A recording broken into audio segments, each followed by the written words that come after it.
It's Wednesday, February 6th, just before 10 o'clock p.m., 9:50 to be exact, when I'm recording this. A few firsts for today. Number one, I'm looking right now at the Florida Supreme Court Facebook Live of oral arguments. This is really quite fascinating. I haven't gotten to watch the full 2 hours and 55 minutes that they show of the oral arguments, but I think it's just a testament to where technology can make it easier for people to access what goes on in the legal system, and it makes me excited to be joining this profession in short time. To that vein, it also reminds me how important it is to continue to do the work that I'm doing as far as learning the craft of lawyering, learning the art of lawyering in this pursuit, this journey of becoming a litigator, which is a long dream of mine, and I think it's something that I can get very good at with the right amount of work and preparation. Part of that preparation now includes, as of today, for the first time, participating in Toastmasters international meetings. I attended my first Toastmasters meeting here in Washington, D.C. This was on the recommendation of someone who I haven't met, but is really bright from what I can tell, Mr. Brian Gardner, the author of Black's Legal Dictionary, and that was a great first for me.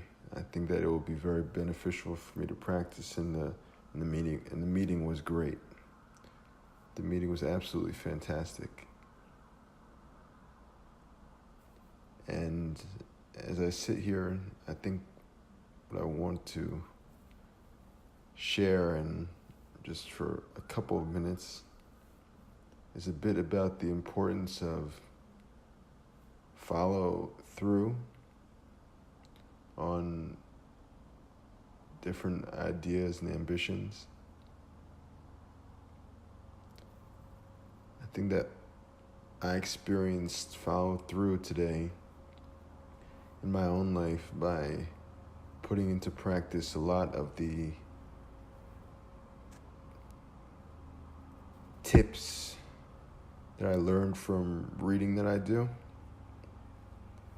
Those tips in this instance helped me in the quality of my communications that I had over the course of the day. They helped me in a big way because I am able to do a better job of,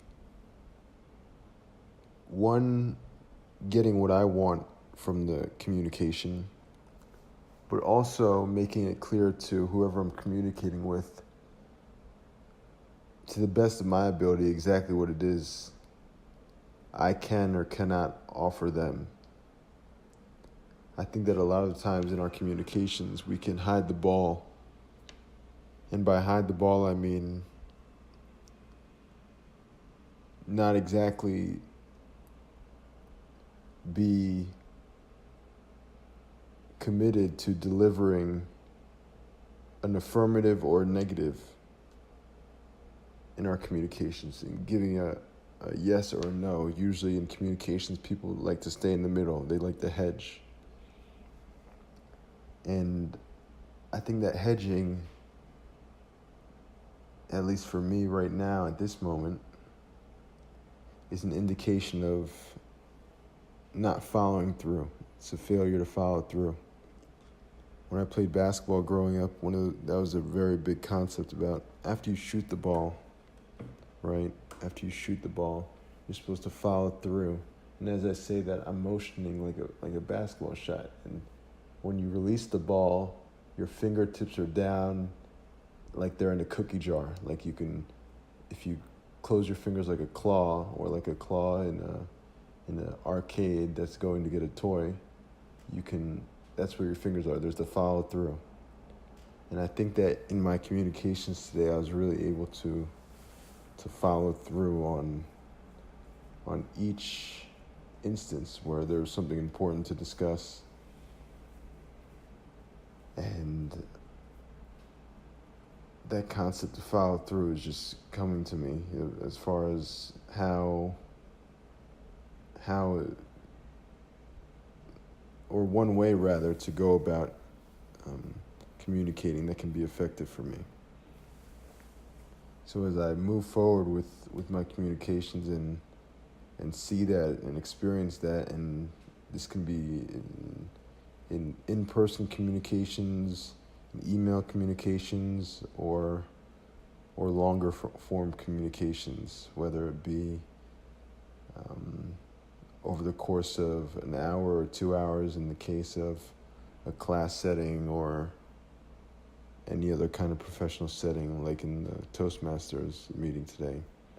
But I'm really valuing following through in my communications, and I know if I continue to do that, I'll get to where I want to get to.